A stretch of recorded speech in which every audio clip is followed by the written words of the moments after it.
Story की starting में हम हमारी फीमेल लीड वैन को देखते हैं जो कि प्रेग्नेंट है, बट डॉक्टर जबरदस्ती उसके बच्चे से छुटकारा पा रहे थे। इससे पहले वो लोग इंजेक्शन लगाते हैं, उन सबके मार के वहां से भाग लेती है और भाग के गिर गई थी। वहां स्नो हो रही थी तो सोचती है क्या मैं नहीं बचूंगी। तभी वहां पर हमारे मेल लीड मिस्टर झाओ की एंट्री होती है जो कि डिसेबल था, व्हीलचेयर पे अपने असिस्टेंट के साथ आता है और हाथ आगे करता है। वो जैसे उसका हाथ पकड़ती है उसे घुमा के अपनी गोद में बिठा लिया था और कहता है झाओ फैमिली में वापस आ जाओ। देन वो उसे अपने साथ गोद में बिठा के झाओ फैमिली में ले आता है। अपने विला में मेट्स पहली लाइन लगाकर वेलकम करने के लिए खड़ी थी और आके कहती है मिस्टर झाओ मैं मिस वैन का ध्यान रख लूंगी। बट वो कहता तुम क्या यहाँ न्यू हो, तुम्हारी हिम्मत कैसे उसे टच करने की। मिस्टर झाओ के कहने पर असिस्टेंट उसका हाथ मोड़ने लगता है। वो माफी मांगती है तो वैन कहते उसे छोड़ दो, तो वो लोग उसे जाने देते हैं और फायर कर देते हैं जॉब से। मिस्टर झाओ गुस्से से कहता है ये आपसे मिसेस झाओ है, तो अगर किसी ने इसे कुछ उल्टा सीधा बोला तो उसे फायर कर दिया जाएगा। नेक्स्ट सीन में कहती है मिस्टर झाओ काफी रात हो गई है, तुम जाकर सो जाओ। तो कहता तुम क्या मुझे भगाना चाहती हो। तो कहती नहीं मैं बड़ी हो गई हूँ ना, तो किसी और को मेरे साथ सोने की जरूरत नहीं है। मिस्टर झाओ कहता क्या तुम्हें याद है जब मैं पहली बार तुम्हें झाओ फैमिली में लेके आया था, मैंने तुमसे बोला था कि जब तुम बड़ी हो जाओगी मैं तुमसे शादी कर लूंगा। अब तुम ऑलरेडी 21 की हो गई हो तो मैं तुम्हारी रिस्पॉन्सिबिलिटीज लूंगा। और उसे किस करने लगा था, बट प्रेगनेंसी की वजह से वैन को उल्टी आने लगती है। वो कहता क्या हुआ और उसकी बेलेटो को टच करके पूछता है क्या तुम्हें पीरियड्स हो रहे हैं। लगता है नहीं हो रहे, चलो कंटिन्यू करते हैं। उसके कपड़े खोलने लगा था बट वो रोक देती है कि भले मैं 21 की हो गई हूँ बट अभी तक बर्थडे सेलिब्रेट नहीं हुआ है। तो कहता है मैंने तुम्हारे लिए गिफ्ट प्रिपेयर कर रखा है और शावर लेने चले जाता है। तो वैन सोचती है अगर इसे पता चला मैं किसी और के बच्चे से प्रेग्नेंट हूँ ये तो पक्का मुझे ऊपर पहुंचा देगा, पर मैं उस छोटे से क्लिनिक में वापस नहीं जा सकती, तो क्या हॉस्पिटल में जाऊँ। और फिर अपनी फ्रेंड से मैसेज पे पूछती है क्या तुम्हारे पास अबॉर्ट मेडिसिन है। उसके आते डर के मारे उसके हाथ से फोन गिर गया था। तो पूछता है तुम टूटा हुआ फोन क्यों चला रही हो। वो कहती है मैं पैसे बचा रही थी। तो कहता है झाओ फैमिली इतनी रिच है, क्या तुमने अभी तक लाइफ को एंजॉय करना नहीं सीखा। वो कहती है पर मैं वैन हूँ ना, मुझे भरपेट खाने के अलावा कुछ नहीं चाहिए। बट वो फोन करता है अभी कभी लेटेस्ट मॉडल का फोन लाओ। उसका हाथ पकड़ कहता है अगर तुम ऐसे कंजूसी करोगी तो मुझे गुस्सा आएगा, और तुम्हें पता है मुझे गुस्सा आने पे क्या होता है। वो कहती है अब से नहीं करूंगी। देन वो उसके साथ लेट जाता है। वैन उसके पैरों को मसाज देने लगी थी बट वो हाथ पकड़ लेता है प्लीज वहां मत टच करो। तो वो एकदम से हाथ पीछे कर लेती है और सोचती है अगर इसे पता चला मैंने गलती की है तो क्या मुझे डिवोर्स दे देगा। फिर हम पास्ट में देखते हैं उन दोनों ने मैरिज सर्टिफिकेट लिया था, तो मिस्टर झाओ ने बोला था अब से तुम मेरी ऑफिशियली वाइफ हो। तो कहती है बिल्कुल भी नहीं, मुझे ऊपर नहीं पहुंचना। मिस्टर झाओ को इस बच्चे के बारे में कभी पता नहीं चलना चाहिए। नेक्स्ट डे एक मेड आकर उसे फोन देती है बॉस ने आपके लिए भिजवाया था। वो थैंक यू कहती है तो मेड पैरों में गिर जाती है प्लीज मुझे थैंक यू मत बोलो, हमें जीना है। वैन को उसके फ्रेंड को कॉल आता है तुम प्रेग्नेंट हो। तो वैन चुपके से उससे मिलने के लिए वहां से जाने लगी थी, बट मिस्टर झाओ उसे जाते देख लेता है और असिस्टेंट से कहता है इसका पीछा करने के लिए कार भेजो। जिया कहती वाह तुम प्रेग्नेंट हो, झाओ फैमिली वालों को वारिस मिलने वाला है। वैन कहती है ये झाओ फैमिली का बच्चा नहीं है। जिया हैरान उसका नहीं तो किसका है। तो कहती है शायद मेल मॉडल। बट आसपास के लोग मेल मॉडल सुन के उसके बारे में बातें बनाने लगे थे। जिया कहती है बट मिस्टर झाओ तो ऑलरेडी इतना हैंडसम है, फिर तो मेल मॉडल को ढूंढने क्यों गई थी, कहीं ऐसा तो नहीं उससे होता नहीं है। वो कहती है पता नहीं। तो जिया कहती है इसका मतलब मिस्टर झाओ ने तुम्हें अब तक टच भी नहीं किया। देन वैन उसे बताती है कि मिस्टर झाओ अपने ट्रीटमेंट के लिए फॉरेन गया था, तो मैं उसके लिए गिफ्ट बाय करने के लिए एक बार में काम करने लगी। वहाँ पे गेस्ट को ड्रिंक सर्व करते हुए मैं बहुत सारा टल्ली हो गई थी। पास्ट में हम देखते हैं वैन नशे में थी और बार में उसका वन नाइट स्टैंड हो गया था। तो जिया पूछती है क्या तुम्हें याद है वो लड़का कैसा दिखता था। तो वैन मना करती है और बताती है सिर्फ इतनी याद है उसकी कमर पे एक निशान था। जिया कहते अगर मिस्टर झाओ को पता चला तुमने उस पर चीट किया तुम तो गई काम से। तो वैन कहती प्लीज तुम मेरी हेल्प करो ना। तो जिया उसे अपने साथ ले जाती है, बट वहाँ बैठी गर्ल्स जिन्होंने बातें सुन ली थी कहती हैं बताओ जितनी कम एज में इसने अपने हस्बैंड को चीट किया और किसी और से प्रेग्नेंट हो गई। तभी मिस्टर झाओ की पूछता है ये सब क्या बोल रही हो। तो कहती है अभी जो गर्ल्स कही हैं उनके बारे में बताया। असिस्टेंट कहता है मैडम तो नहीं हो सकती, वो पक्का उनकी फ्रेंड के बारे में बात कर रहे होंगे। तो मिस्टर झाओ को याद आता है जब वो उसे किस करने लगा तो उसे उल्टी आने लगी थी, इसलिए वो बहुत गुस्से में होता है। असिस्टेंट सोचता है मिस्टर झाओ तो बहुत ज्यादा हार्टलेस है। इधर जिया वैन को अपनी जान पहचान वाले डॉक्टर के पास ले आई थी, बट वैन को अचानक से ठंडा सा फील होने लगता है। जिया कहती चिंता मत करो, ऑपरेटिंग रूम में मैं भी तुम्हारे साथ चलूंगी। बट डॉक्टर यान बताता है कि तुम्हारी बॉडी बहुत ज्यादा वीक है, अगर तुमने बेबी से छुटकारा पाने की कोशिश की फिर शायद तुम कभी भी दोबारा प्रेग्नेंट ना हो पाओ। बट वैन हाँ कर देती है कि उससे अच्छा मैं मिस्टर झाओ के साथ रहूं। जिया पूछती है तुम कब तक ये बात छुपाओगी, एक ना एक दिन तो मिस्टर झाओ को पता चल ही जाएगा कि तुम वर्जिन नहीं रही हो। वैन कहती जब तक छुपा सकती हूँ तब तक, क्योंकि मिस्टर झाओ के अलावा मेरा वैसा भी कोई नहीं है। बचपन में हम देखते हैं वैन बहुत ज्यादा रो रही थी और कहती है मॉम प्लीज आप मुझे छोड़ के मत जाना, डैडी ने तो मुझे छोड़ दिया है। बट उसकी मॉम बोल रही थी कि जिसकी वजह से तुम्हारे डैड की डेथ हुई थी मैंने उससे बदला ले लिया है, अब से तुम मिस्टर झाओ के साथ रह सकती हो। ये तुम्हारा अंकल झाओ है, बहुत ज्यादा पावरफुल है, इससे सब लोग डरते हैं, तो हमेशा तुम्हें प्रोटेक्ट करेगा। मिस्टर झाओ कहता हाँ मेरे पास आ जाओ। जी कहते अच्छा तो ये बात है, तुम उसके बिना रह नहीं सकती हो, पर तुम्हारी लाइफ में शुरू से एक ही लड़का था, क्या तुम श्योर हो कि तुम उसे लाइक करती हो या फिर वो तुम्हें लाइक करता है? वो बस डिसेबल है। वैन कहती मुझे नहीं पता। देन वो सर्जरी कराने के लिए आज आती है और उसकी आंखों में आंसू थे। जैसे डॉक्टर कुछ करने वाले थे वहाँ पर मिस्टर झाओ गुस्से से आ जाता है कि तुम ये क्या कर रही हो। वैन तो डर गई थी बट जिया कहती है ये चेकअप करने के लिए आई थी। मिस्टर झाओ कहता मैं इसका हस्बैंड हूँ, तुम बताओ क्या चेकअप कराने आई थी। वैन कहती है मुझे लगता है मैं क्लीन नहीं हूँ। तो कहता तो मेरे लिए दुनिया में तुमसे ज़्यादा कोई भी क्लीन नहीं है। तो अगर तुमने दोबारा बोला कि तुम क्लीन नहीं हो मैं इस डॉक्टर को जिंदा नहीं छोड़ूंगा। और उसे गोद में उठा के ले जाता है। जिया कहती है तो सच में बहुत डरावना है, बिल्कुल डेविल की तरह। देन वो उसे अपने विला में ले आया था। तो वैन पूछती है तुम भला हॉस्पिटल में क्यों आए थे? वो कहता है लेग्स का चेकअप कराने गया था। तो कहती मैं तुम्हारे ऊपर बैठी थी, कहीं तुम्हें दर्द तो नहीं हुआ? मिस्टर झा पूछता है भला तुम हॉस्पिटल में क्यों गई थी? वो कहती क्योंकि तुम्हें क्लीननेस ऑब्सेशन है ना। तो कहता मेरी आइज में तुम सबसे ज़्यादा क्लीन हो। अगर तुम मड में से भी आओगी तब भी मेरे लिए व्हाइट लोटस हो। वो पूछती है अगर व्हाइट लोटस डर्टी हो तो उसे पकड़ के क्लोज कर लेता है। तुम उसे क्या छुपा रही हो? किसने तुम्हें टच किया? तो कहती मैं तो बस ऐसे ही पूछ रही थी, अगर मैंने कुछ गलत किया होता तुम क्या करते? मिस्टर झा उसे पकड़ के क्लोज कर लेता है। पहले तो उसे जिंदा कर देता, देन तुम्हें, और खुद भी नहीं बचता।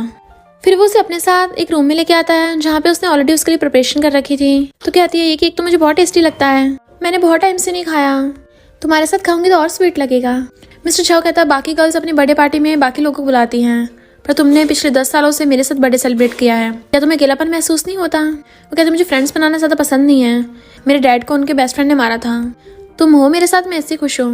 मिस्टर झाओ उसे केक कट करके देता है तो मजे से खाने लगती है। वो उसका मुंह साफ करता हुआ कहता है अब तो तुम 21st की ऑफिशियली हो जाओगी ना, फिर तो हम साथ हो सकते हैं। इससे पहले वो कुछ बोलती मिस्टर वैन उसे पकड़ के किस करने लग जाता है, बट तभी उसे उल्टी जैसा होने लगता है। तो कहता है क्या तुम प्रेग्नेंट हो?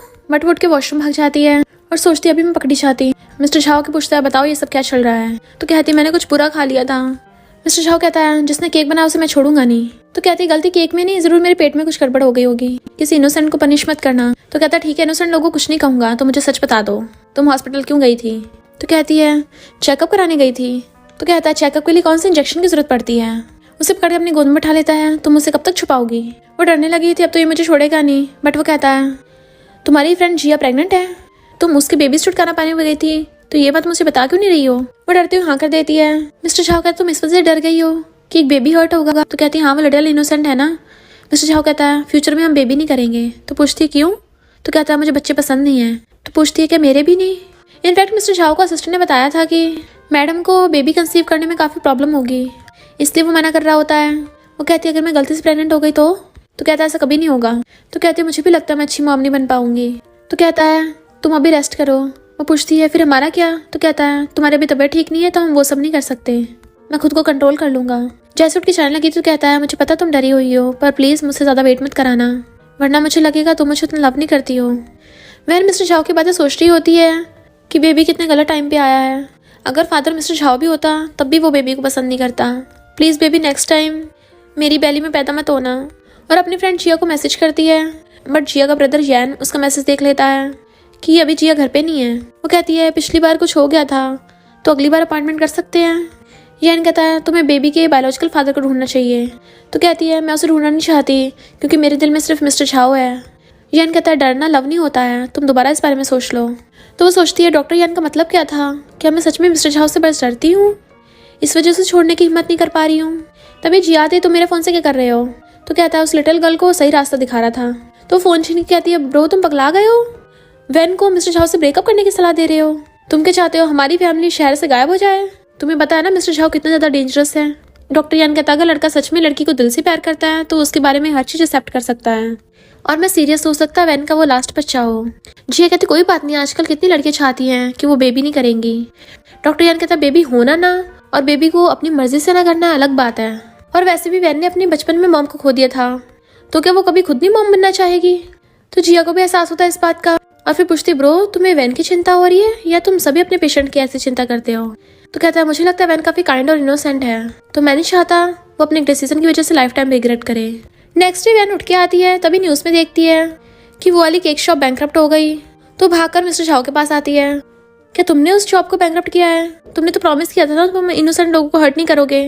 मिस्टर झाओ कहता है लोगों को अपनी गलती को सजा मिलनी चाहिए, अब तुम्हें पता चल गया ना मैं बिल्कुल भी किसी पे दया नहीं दिखाता।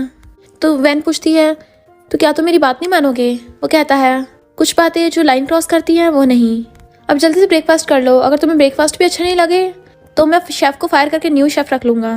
बट वो जल्दी से खाने लग जाती है तो बहुत टेस्टी है और जल्दी सारा खा जाती है। मिस्टर झाओ के कहने पे मेड उसे कुछ पॉलिथीन्स ला के देती है। तो कहता तुम्हारे फ्रेंड का भी अबॉर्ट हुआ है ना, तो उसे न्यूट्रिशन की जरूरत पड़ेगी, उसे दे देना। वो पूछता है क्या हो, तुम रो रही हो? तो कहती कुछ भी नहीं। बट वैन उसका फेस पकड़ के उसे किस करने लग जाती है। बट वो हैरान था तो कहती थैंक यू। तो कहता अब तुम जाओ वरना शायद मैं तुम्हें बाद में जाने ना दूं। तो जल्दी से गिफ्ट उठा के भाग जाती है। तो हंसने लगा था ये लिटिल गर्ल कब से इतनी चार्मिंग हो गई। वैन जिया के घर पे आती है और कहती है ये सब तुम्हारे लिए। इनफैक्ट मिस्टर झाओ को मिसअंडरस्टैंडिंग हो गई कि तुम प्रेग्नेंट हो। जी हैरान तो कहती है ठीक है मुझे मार लो। वो कहती है पागल हो गई हो क्या? बात यह है कि मिस्टर झाओ जैसे कोल्ड इंसान को बेवकूफ़ बनाना इतना आसान नहीं है। चलो जो भी है अच्छा है, वो थोड़ा टाइम के लिए तुम्हें शक नहीं करेगा। तो वैन उसे हक कर लेती है। वाह मुझे इतनी अच्छी बेस्टी मिली है। दैन उसे बताती है कि मुझे रोज सुबह सुबह उल्टी आने लग गई है, तो मैं इस बात को कैसे छुपाऊं। जल्दी से तुम्हारे डॉक्टर भाई के साथ अपॉइंटमेंट कर लेते हैं, पता नहीं मुझे कब दोबारा बाहर आने का मौका मिले। जी कहते ठीक है पर पहले कुछ खाने चलते हैं और उसे हॉट टी देती है। वैन पूछती है सर्जरी के लिए कब चलना है? तो कहती है याद आया मेरी फ्रेंड के बेबी होने वाला है, चलो शॉप में कुछ उसके लिए बाय करने चलते हैं। देन उसे अंदर ले आती है। वाह ये बेबी इसके कपड़े कितने क्यूट है। वैन क्या तुम्हें पता है तुम्हारी बेले में जो बेबी है वो कितना बड़ा हो गया? इतना बड़ा या इतना? फिर धीरे धीरे तुम मॉम बनोगी, उसे गोद में लोगी। तो वैन रोने लग जाती है और कहती है मैं बेबी को हर्ट नहीं करना चाहती वरना मैं खुद को बहुत नफरत करूंगी, पर मुझे समझ नहीं आ रहा मैं क्या करूं। जिया उसे शॉप से लेके चलने लगी थी बट वो कहती है मुझे बेबी के लिए कुछ खरीदना है ताकि मैं चाहती हूँ फ्यूचर से फिर से मेरी बेली में आए, और एक पेंडेंट बाय करती है। बट जब वैन सर्जरी की बात करने लगी थी जिया का पैर मुड़ जाता है। तो वैन कहती मैं कितनी अनलकी हूँ, मेरे साथ तुम हो इसलिए तुम्हारे साथ भी गलत हो रहा है। मैंने मेरे पेरेंट्स को भी खो दिया, मिस्टर झाओ भी डिसेबल हो गया। मिस्टर झाओ ने इतना ट्रीटमेंट करवाया बट फिर भी वो ठीक नहीं हुआ और मैं अब अपने बेबी को भी छोड़ रही हूँ। मैं सच में अनलकी हूँ, रोने लगती है। तो जी उसे बताती है मैं सब नाटक कर रही थी क्योंकि मेरे ब्रदर यान ने बोला तुम बेबी से छुटकारा ना पाओ क्योंकि ये तुम्हारा लास्ट बच्चा भी हो सकता है। वैन पहले तो हैरान होती है बट फिर कहती है अच्छा ही है, मिस्टर झाओ को भी बच्चे पसंद नहीं है, उसने बोला वो फ्यूचर में बेबीज नहीं चाहता। तो जिया कहती तुम्हारा क्या, ये तुम्हारी बॉडी है तो डिसीजन भी तुम्हारा होना चाहिए, कोई तुम्हें फोर्स नहीं कर सकता और मुझे पता तुम्हें बच्चे पसंद हैं। वैन कहती है पर मिस्टर झाओ ने मेरी लाइफ बचाई थी, वो मेरे लिए ज्यादा इंपॉर्टेंट है। जिया कहती बट उस टाइम तुम बच्ची थी, बट अब तुम बड़ी हो गई हो, तुम इंडिपेंडेंट हो। क्या तुम सच में मिस्टर झाओ के साथ हमेशा रहना चाहती हो और अपने बेबी पे हार मान लोगी? क्या तुम मिस्टर झाओ से इतना लव करती हो? अगर वो तुम्हें लव करता हुआ तो वो तुम्हें और तुम्हारे बेबी दोनों को एक्सेप्ट करेगा। तो वैन पूछती मुझे कैसे पता चलेगा कि मैं उस लड़के को लाइक करती हूँ? जिया कहती है जिसके साथ बताया मोमेंट्स तुम्हें हमेशा याद रहे। बट जिया को उस वन नाइट स्टैंड के बारे में याद आ रहा था और उस लड़के का उसने फेस भी नहीं देखा था। जिया कहती मैं 3 दिन में डॉक्टर के साथ तुम्हारी अपॉइंटमेंट फिक्स करती हूँ, तब तक तुम सोच लेना अच्छे से। फिर जब वैन घर पे आती है मिस्टर झाओ उसे अपने पास बैठा लेता है और पूछता है तुम्हें पता टाइम कितना हुआ है? तो कहती है सॉरी मैं जिया से बातें करने में थोड़ी ज्यादा ही व्यस्त हो गई थी, दोबारा ऐसा नहीं होगा। मिस्टर झाओ कहता है मैं बस ये चाहता हूँ तुम किसी बर्ड की तरह उड़ के मुझसे दूर ना चले जाओ। तो कहती है मैं हमेशा तुम्हारे साथ रहूंगी और फिर भाग कर आती है कहीं उसे मुझ पर शक तो नहीं हो गया, अगर मैंने ज्यादा लेट किया तो उसे लगेगा मैं उसे लव नहीं करती। और जिया से पूछने लगती है कि 3 मंथ प्रेगनेंसी पे फिजिकल कॉन्टैक्ट कर सकते हैं? बट डॉक्टर यानी ऑडियो मैसेज भेजता है। हाँ वो उसकी आवाज एकदम डर गई थी। मिस्टर झाओ आवाज में पूछता है क्या हुआ? तो कहती कुछ नहीं फोन गिर गया था। वैन मैसेज करती है डॉक्टर यान जिया को फोन दे दो। वो कहता है मैं तुम्हारे क्वेश्चन का आंसर अच्छे से दे पाऊंगा, वैसे तो कोई प्रॉब्लम नहीं है बट अगर लड़का ज्यादा जोर से करे तो बेबी को हर्ट हो सकता है। तो वो ओके बोल देती है और सोचती है जिया पता नहीं अपना फोन बार बार डॉक्टर यान को दे देती है, उसे सब पता चल गया, कितना एम्बेरसिंग है। फिर जब वैन नहा के आती है तो मिस्टर झाओ उसके पास बैठ के उसके बाल सुखाने लगा था और उसे सोने को कहता है। बट वो कहती है क्या तुम ठीक हो, और उसकी शर्ट के बटन खोलते हुए उसके नेक पे किस करती है। मिस्टर झाओ कहता है तुम्हें पता भी तुम क्या कर रही हो? तो कहती है मुझे तुम्हारी रियल वाइफ बनना है। तो वो उसे पकड़ के किस करने लग जाता है।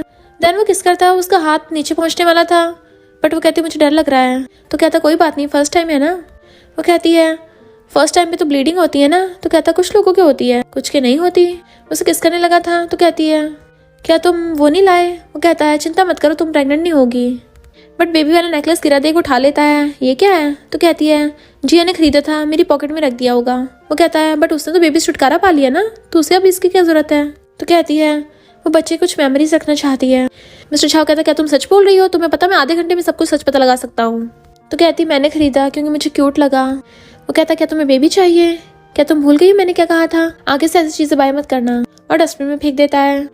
मैं थक गया हूँ अभी कुछ नहीं करते और सो जाता है। बट वो सोचती है सॉरी बेबी मैं तुम्हें गिफ्ट भी नहीं दे सकती। रात में जब वो सो रही थी तो उसे हक कर लेता है नींद में कि प्लीज मुझसे झूठ मत बोलना कभी। तो वो फिर से जिया को मैसेज करती है मैंने सोच लिया है मिस्टर झाओ मेरे लिए बेबी से ज्यादा इंपॉर्टेंट है, मुझे पूरी लाइफ उसी के साथ रहना है, तो कल ही सर्जरी करवा लेंगे। और उसका हाथ पकड़ सोचती है तुम्हें बच्चे पसंद नहीं है ना, तो ठीक है, हम पूरी लाइफ कपल बन के रहेंगे। मॉर्निंग में वो उसे आकर के सो रही थी तो वो स्माइल करता गुड मॉर्निंग विश करता है।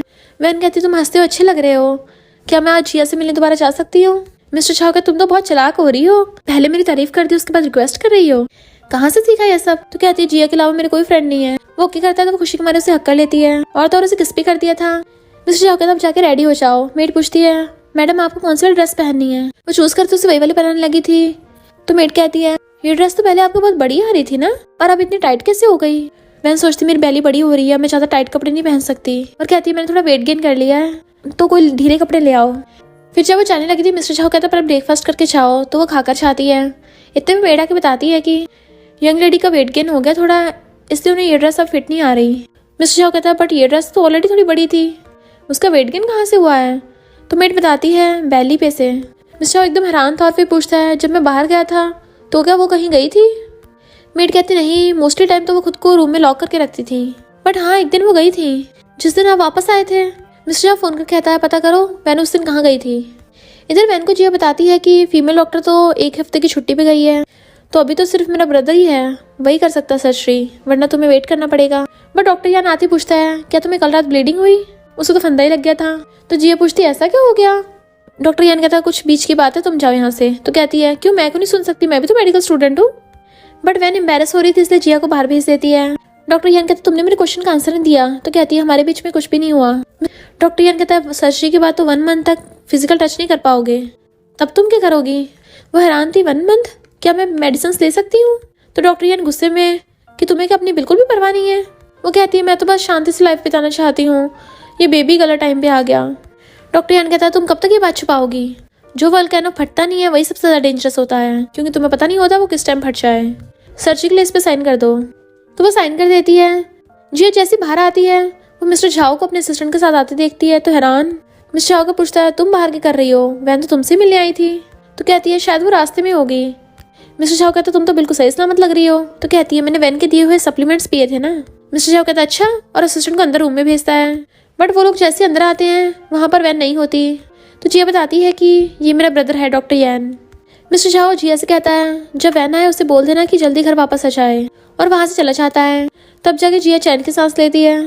ये मिस्टर झाओ तो वहीं पहुंच जाता है जहाँ वैन आती है। इसने क्या उसके पीछे ट्रैकर लगा रखा है? ब्रदर यान वैन कहाँ है, क्या बिल्डिंग से कुतवा दिया? बट वो तो टेबल के नीचे छुपी हुई थी। जिया कहते अच्छा तुम टाइम पे छुप गई थी, पर मिस्टर झाओ यहीं पे है, क्या तुम सच में सर्जरी करवाना चाहती हो अभी? क्योंकि उसका भरोसा नहीं है फिर से ना जाए। वैन कहती मेरे पास और कोई ऑप्शन नहीं है, करवानी पड़ेगी। बट जैसे वो लोग गेट खोलते हैं मिस्टर झाओ असिस्टेंट के साथ बाहर ही खड़ा होता है। वो लोग हैरान थे तो कहता है मेरे पास आओ। तो चुपचाप मिस्टर झाओ का हाथ पकड़ के उसके साथ चलने लगती है। जी कहती है ब्रो यान अब वैन का क्या होगा? मिस्टर झाओ तो कुछ भी नहीं बोल रहा था, क्या वो उसे मारेगा? इधर मिस्टर झाओ वैन को अपने पास बुलाता है और उसे पकड़ के अपनी गोद में बैठा लिया था। देन उसे पकड़ के जबरदस्ती किस करने लग जाता है। वैन को तो कुछ भी समझ नहीं आ रहा था, क्योंकि मिस्टर झाओ तो वैन की बेली को किस करने पे लगा पड़ा था। वो सोचती है कि मेरे साथ साथ मेरा बेबी भी मिस्टर झाओ से डरता है। मिस्टर झाओ जैसे उसके कपड़े उठाने लगा था तो कहती रुको मैं थोड़ा नर्वस हो रही हूँ, किसी और तरीके से कर लेते हैं। मिस्टर झाओ कहते अगर एक बार लड़का स्टार्ट हो जाता तो वो रुकता नहीं है। वैन कहती है बट अभी तो दिन हो रहा है। तो विंडो बंद कर लेता है। मैंने इस दिन का बहुत टाइम से वेट किया है, अब और नहीं कर सकता। मैंने बोला था ना तुम मुझे दोबारा रिजेक्ट नहीं कर सकती हो। वो सोचती अगर मैंने इसे मना किया तो ये कभी दोबारा मेरा भरोसा नहीं करेगा, मुझे ये सब सहना ही पड़ेगा ताकि इसे कभी भी सच पता न चले, वरना मैं फिर से ऑर्फन बन जाऊंगी। उसके क्लोज होने लगा था तो कहती दर्द हो रहा है। तो कहता अभी तो मैंने स्टार्ट भी नहीं किया। तो कहती तुम मुझे दबा रहे हो, मुझे सांस नहीं आ रहा। तो वो थोड़ा दूर होता अब ठीक है। जैसे मिस्टर झाओ कुछ करता वहाँ पर मेड पहुंच जाती है, ये बताने कोई आया है। तो मिस्टर झाओ गुस्से में था। फिर वो अपने कपड़े पहनने लग जाता है कि तुम अभी रेस्ट करो, मैं अभी आता हूँ। बट वैन सोचती है मुझे ऐसा लगा जैसे मिस्टर झाओ की कमर पे कोई मार्क है, कहीं ऐसा तो नहीं उस रात वाला मिस्टर झाओ ही था। नहीं मुझे पता लगाना पड़ेगा।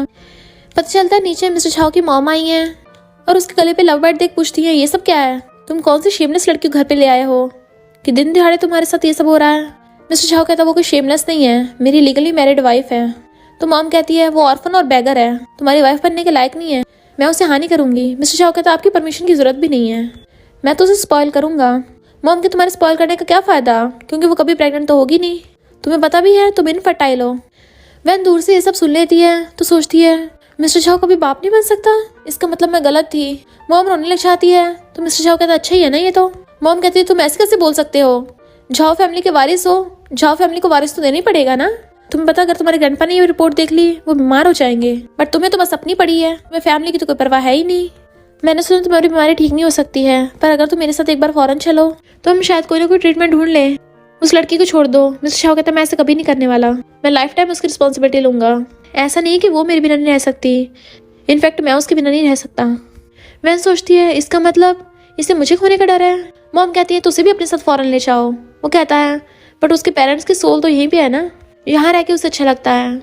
मॉम कहती है तो फिर क्या वो तुम्हें पूरी लाइफ बांध के रखेगी, तुम्हें उससे भी कितनी अच्छी लड़की मिल जाएंगी। रिचेस्ट फैमिलीज की बेटीज तुमसे शादी करना चाहती हैं। वो कहता है बट मुझे कोई इंटरेस्ट नहीं है। बट मॉम गुस्से से वहाँ से चली जाती है, जबकि वैन रो रही थी कि मिस्टर शाह मेरे लिए अपनी फैमिली के खिलाफ जा रहा है, पर मैं किसी और के बच्चे से प्रेग्नेंट हूँ। पर मुझे लगा था कि मिस्टर शाह के साथ लाइफ स्पेंड करके मैं उसे सबसे बड़ा रिवॉर्ड दे सकती हूँ। मॉम कहती है मैं उस लड़की को अभी तुम्हारी लाइफ बर्बाद नहीं करने दूंगी। जैसी वैना आती है वो कहती तुमने सब सुन लिया ना, क्या तुम्हें अच्छा नहीं लगेगा, क्या तुम मुझसे नफरत करोगी कि मैं फादर नहीं बन सकता। वो कहती चलो डाइवोर्स कर लेते हैं। वो हैरान था तो कहती डाइवोर्स के बाद भी मैं तुम्हारे साथ ही रहूंगी। मुझे पता तुमने मुझे घर देने के लिए मुझसे शादी की थी, बट मैं तुम्हारे ऊपर कोई बर्डन नहीं बनना चाहती। वो कहता अगर तुम मॉम की वजह से ऐसा बोल रही हो तो मैं झाओ फैमिली से रिश्ता भी तोड़ सकता हूँ। तो कहती ऐसा मत करना, मैं नहीं चाहती तुम मेरी वजह से हट हो, मैं बस तुम्हें खुश देखना चाहती हूँ। वो उसका हाथ पकड़ कहता है मैं तुम्हारे साथ खुश होता हूँ। तो सोचती है ये खुशी ज़्यादा टाइम नहीं रहेगी, जब इसे सच पता चलेगा ये मुझसे नफरत करेगा, और हाथ पीछे कर लेती है चलो डाइवोर्स कर लेते हैं। वो पूछता है क्या तुम थक गई हो, तो कहती है हाँ मैं इस लाइफ से तंग आ गई हूँ। मिस्टर शाह कहता है तो तुम्हें लाइफ में थोड़ा थ्रिल चाहिए। वो हाँ करती है तो उसे खींच के अपनी गोद में गिरा लेता है। तो चलो वो सब करते हैं जो हम पिछली बार फिनिश नहीं कर पाए थे, तब तो काफी थ्रिल होगा ना, क्यों ना सोफे पर ट्राई करें। वो कहती मेरा वो मतलब नहीं था, मुझे सच में डाइवोर्स चाहिए। तो कहता है क्या तुम भूल गई मैंने क्या कहा था, डाइवोर्स के बदले जान जाएगी। तो कहती है फिर ठीक है मुझे मार दो, और डर के मैंने आइस बंद कर लेती है।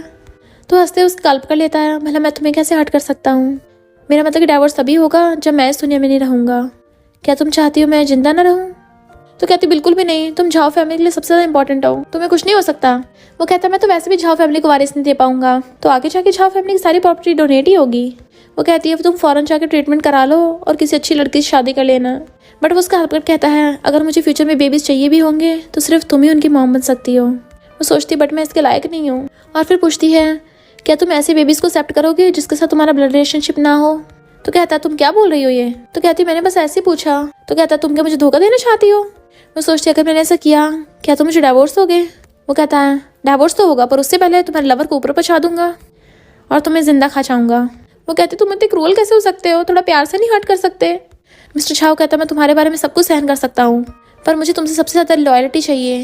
भले ही मैं तुमसे सबसे ज्यादा लव करता हूँ, पर अगर तुमने लाइन क्रॉस की तो मैं तुम्हें अपने हाथों से तबाह कर दूंगा, क्योंकि मैं तुम्हें कभी किसी और के साथ नहीं देख सकता।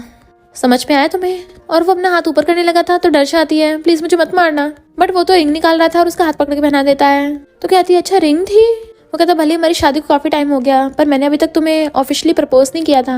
अफसोस की बात मैं तुम्हारे लिए घुटनों के बल नहीं बैठ सकता, पर मुझे लगता है मुझे अपनी लिटिल गर्ल को एक ग्रैंड वेडिंग देनी पड़ेगी। भले ही झाओ फैमिली वाले तुम्हें एक्सेप्ट ना करे, पर मैं चाहता हूँ पूरी दुनिया को पता चले कि तुम मेरी वाइफ हो। तो तुम मुझसे शादी करोगी ना और हमेशा मेरे साथ रहोगी ना। अगर तुमने कुछ भी नहीं बोला तो मैं इसे हाँ ही समझूंगा, और उसे पकड़ के हक कर लेता है अब से हम दोनों हमेशा साथ रहेंगे और खुश रहेंगे। वो सोचती है अगर इसे सच पता चला क्या तब भी ये मेरे साथ लाइफ टाइम रहना चाहेगा। मॉर्निंग में सो के उठती है। मिस्टर शाह कहता है मैं प्रोजेक्ट के लिए कंपनी जा रहा हूँ, तुम घर पे अपना ध्यान रखना। बट जिया हॉस्पिटल आने लगती है और डॉक्टर यान से सर्जरी के बारे में पूछती है, बट वो कहता मैं नहीं कर सकता क्योंकि तुम्हें पता तो चल ही गया होगा मेरा हॉस्पिटल बैंकरप्ट हो गया है। जिया भी अपना सामान लेके जा रही थी। वह समझ जाती है सब मिस्टर शाह ने किया होगा और कहती मैं अभी जाकर उससे बात करती हूँ।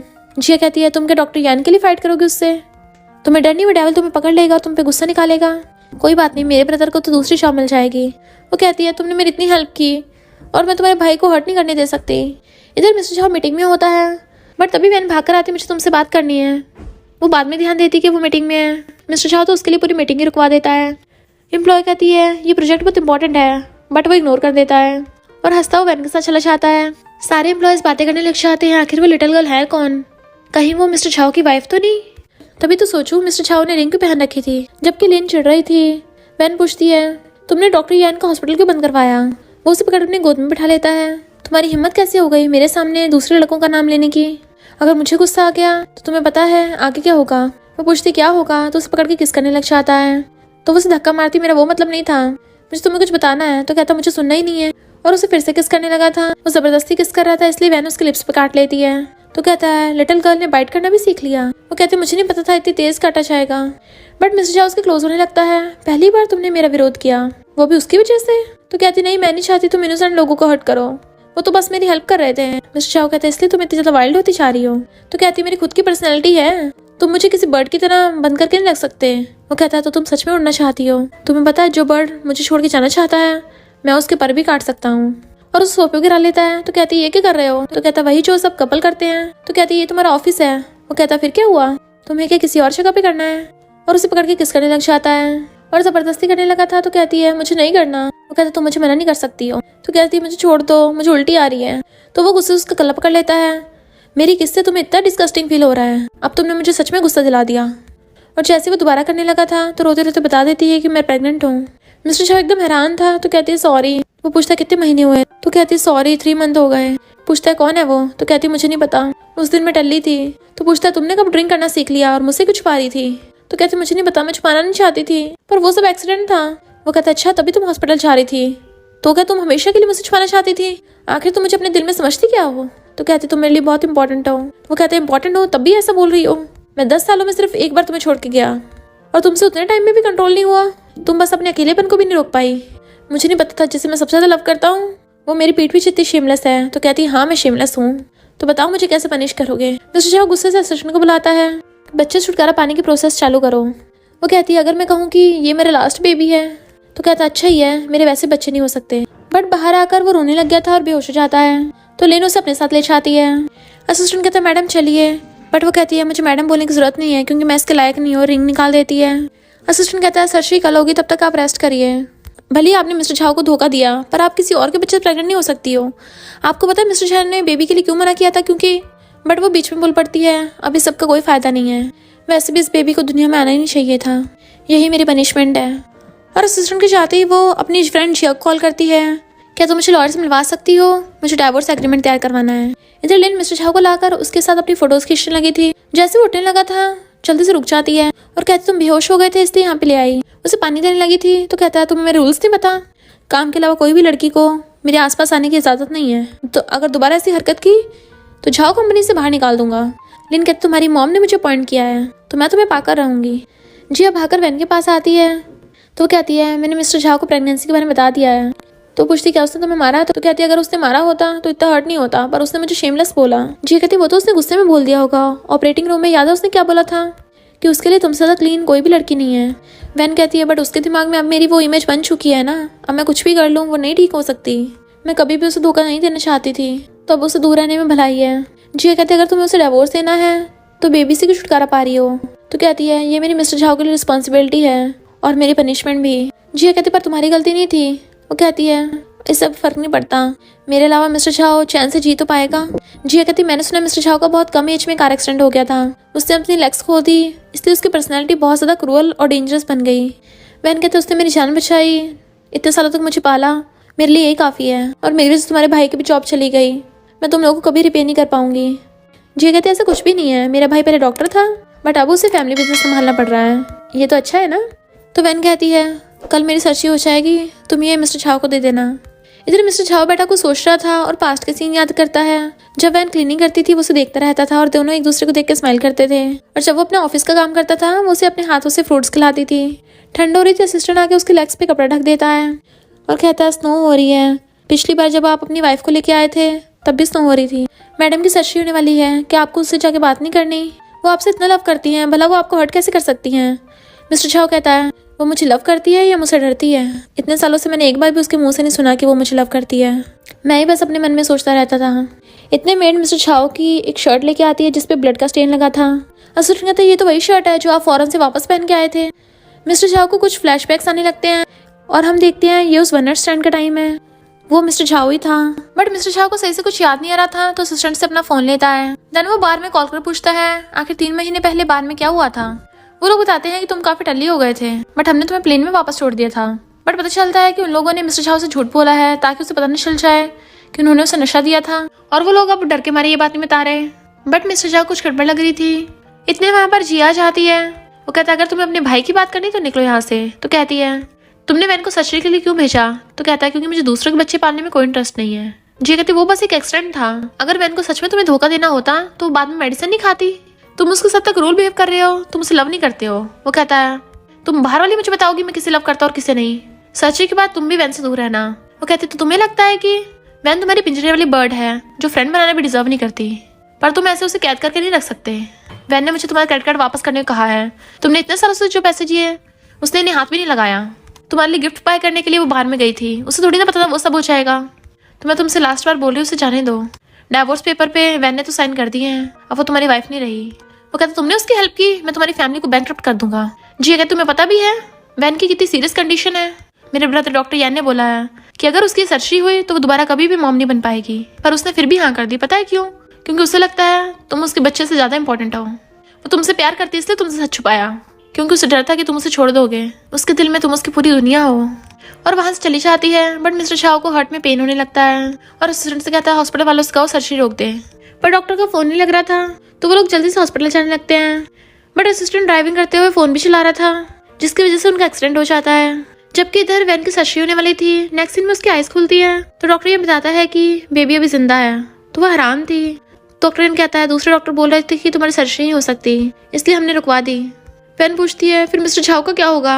जी कहती है मिस्टर झाओ का तो एक्सीडेंट हो गया। मॉम मिस्टर झाओ का ध्यान रख रही थी। डॉक्टर ने बुलाता है तो वो लिन को उसका ध्यान रखने को बोल के चली जाती हैं। जैसे लिन वैन को देखती जानबूझ के कहती है जब तुम उठोगे हम शादी कर लेंगे, और कहती है अगर बाहर वालों को पता चला कि तुम सीईओ की वाइफ हो पूरी कंपनी की इंसल्ट हो जाएगी। जो लड़की दूसरों के बच्चे प्रेग्नेंट हो वो मिस्टर झाओ के लायक नहीं है।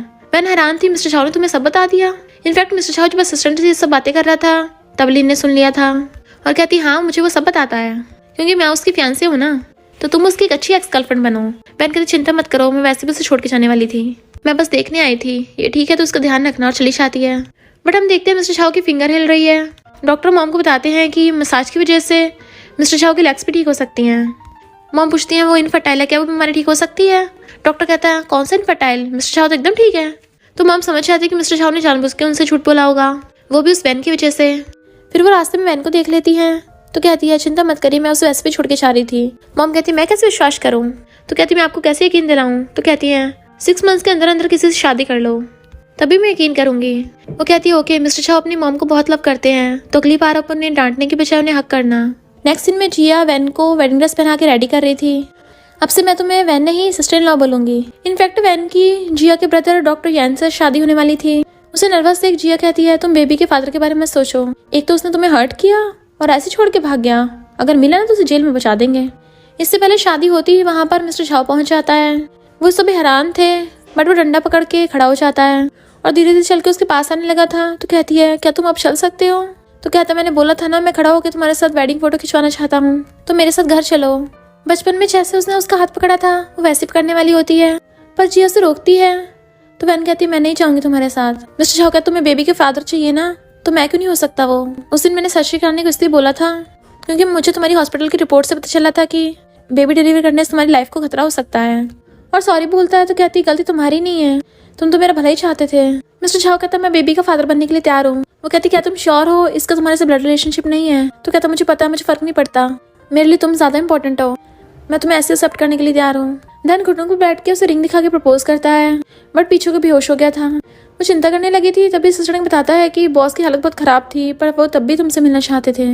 असिस्टेंट उसे व्हीलचेयर पे उठाता है और वैन को अपने साथ चलने को कहता है कि मिस्टर झाओ ने तो बहुत टाइम पहले से बेबी के लिए रूम प्रिपेयर करना भी स्टार्ट कर दिया था और बॉस को तो बच्चे बहुत ज्यादा पसंद हैं, पर तुम्हें बिल्कुल भी दर्द ना हो इसलिए उन्होंने अपनी फेक रिपोर्ट बनवाई थी कि इनफर्टाइल है। वैन कहती है बट वो तो लिन से शादी करने को बोल रही थी। असिस्टेंट कहता है वो तो झूठ बोल रही थी और बॉस ने उसे कब का फायर कर दिया। तो वैन डॉक्टर यान को रिंग वापस कर देती है।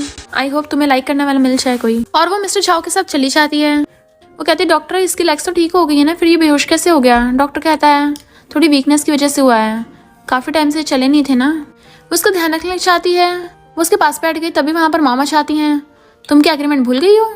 तुम तो किसी और के बच्चे से प्रेग्नेंट हो, निकल जाओ यहाँ से। असिस्टेंट कहता है ये बेबी मिस्टर झाओ का भी हो सकता है, तब भी आप ऐसा करोगी? तो मॉम कहती है मुझे डीएनए टेस्ट करवाना है पहले। तभी मिस्टर झाओ का वही वाला फ्रेंड है चाहता और बताता है ये तो बाहर की वही वाली लड़की है, ये प्रेग्नेंट है। तो मॉम कहती है तुम बाहर में जाके प्रेग्नेंट होती है, उसके मारने वाली थी। तभी मिस्टर झाओ उठ जाता है और अपने फ्रेंड से कहता एक्सप्लेन करो सब कुछ। डर के मैंने सब सच बता देता है कि हमने सोचा हम तुम्हारे लिए कोई लड़की ढूंढेंगे तो इसलिए हमने तुम्हें नशा दे दिया था। बट फिर डल्ली होने के बाद तुमने बताया तुम शादी कर रहे हो, तो हमें इस बात का अफसोस हुआ। हमने डर के मैंने तुम्हें बताया नहीं कि तुम डल्ली हो। अब तो चला तुम्हारा किसी के साथ वन नाइट स्टैंड हो गया। तो वैन भागकर जाकर उसके बैग पे वो निशान चेक करती है और कहती है यानी वो वन नाइट स्टैंड वाले तुम थे, तुम मेरे बेबी के बायोलॉजिकल फादर हो। वो कहता अच्छा वो तुम थी, और दोनों हक कर लेते हैं। तो कहता सॉरी मैंने तुम्हें पहले पहचाना नहीं था। मॉम कहती कोइंसिडेंस भी तो हो सकता है, पहले डीएनए टेस्ट कराएंगे। बट वैन के पेन होने लगा था, इनफैक्ट उसकी डिलीवरी होने वाली होती है। बट वैन के पेन होने लगा था, इनफैक्ट उसके बेबी बाहर आने वाले होते हैं, तो उसे डिलीवरी के लिए चाहते हैं। मिस्टर शाह मॉम को डांट रहा था, हम दोनों एक दूसरे को लव करते हैं, आप क्यों पीछे पड़ी हो। मॉम कहती मुझसे गलती हो गई, अगर वो सच में झाओ फैमिली का बच्चा निकला तो मैं उसे अच्छे से ट्रीट करूंगी।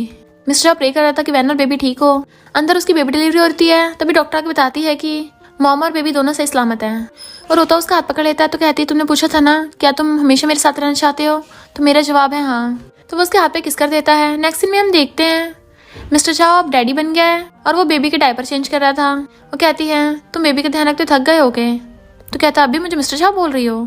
तो उसे हस्बैंड बोलती है, वो दोबारा बोलो उसे हक करके बोलती है। तो कहता है क्या तुम्हें सेकंड चाइल्ड चाहिए, अब तो बेबी को काफी टाइम हो गया है।